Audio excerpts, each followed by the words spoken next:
நம்ம டுடே சமையல்ல எப்பவுமே இட்லி தோசைக்கு தேங்காய் சட்னி கார சட்னி வெங்காய சட்னி தக்காளி சட்னின்னு போர் அடிக்காம கொஞ்சம் வித்தியாசமா இந்த மாதிரி செய்து கொடுத்து பாருங்க. எத்தனை இட்லியா இருந்தாலும் கேட்டு வாங்கி விரும்பி சாப்பிடுவாங்க. அவ்வளோ சுவையா இருக்கும். எத்தனை பேருக்கு வேணாலும் சாப்பிடலாம். அந்த அளவுக்கு டேஸ்டியான ஒரு சூப்பரான சைட் டிஷ் எப்படி செய்யலாம்னு தான் பார்க்க போறோம். இது செய்யறதுக்கு முதல்ல ஒரு குக்கர்ல மீடியம் சைஸ்ல கட் பண்ண வெங்காயம் 1, அடுத்ததா 3 தக்காளி பழம். இதுல நம்ம புளி சேர்க்க போறது கிடையாது. அந்த தக்காளி பழத்தினுடைய அந்த புளிப்பு சுவை தான். 5லிருந்து 6 பச்சை மிளகாய். காரத்துக்கு நம்ம அது மாதிரி மிளகாய் பொடி பயன்படுத்த போறது கிடையாது. நீளவாக்கில் கட் பண்ணிட்டு சேர்த்துக்கலாம். கூடவே 4 வரமிளகாய். உங்களுக்கு காரம் கொஞ்சம் குறைவா வேணும்னா நீங்க மிளகாயினுடைய அளவை வந்து குறைச்சிக்கலாம்.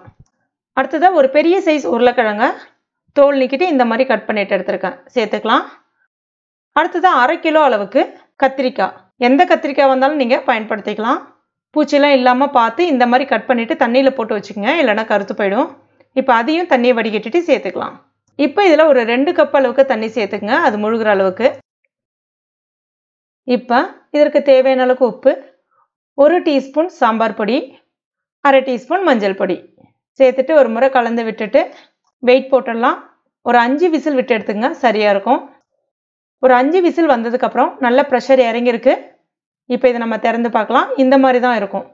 நீங்கள் ஒரு மண்சட்டி, அதாவது கொத்து சட்டின்னு சொல்லுவாங்க இல்லையா, அது இருந்தால் கூட நீங்கள் தண்ணியை வடிகட்டிட்டு இதை போட்டுட்டு நல்லா கடைஞ்சி கூட எடுக்கலாம். இல்லைனா இந்த மாதிரி மேஷர் இருந்தால் கூட நல்லா அழுத்தி விட்டிங்கன்னா ரொம்ப ஈஸியாக அழகாக வந்து சூப்பராக எல்லாமே மசிஞ்சு வந்துடும்.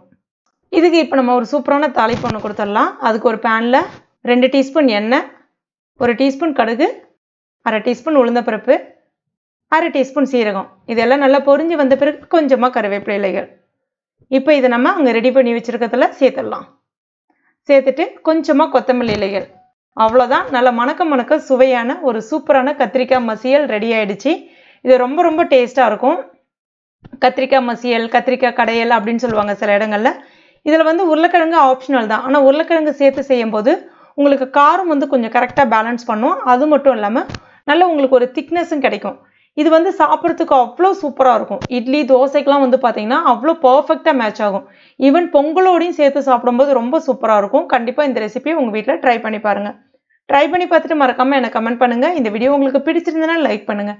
உங்கள் நண்பர்கள் மற்றும் ஃபேமிலி மெம்பர்ஸ் கூட மறக்காமல் ஷேர் பண்ணுங்கள். மேலும் இது போன்ற டேஸ்டி ரெசிபிகளுக்கு நம்ம டுடே சமையல் இது வரைக்கும் நீங்கள் சப்ஸ்கிரைப் பண்ணலைன்னா உடனே சப்ஸ்கிரைப் பண்ணிங்க. கூடவே மறக்காமல் அந்த பெல் நோட்டிஃபிகேஷன் சிம்பிளையும் ப்ரெஸ் பண்ணிங்க. தேங்க்யூ.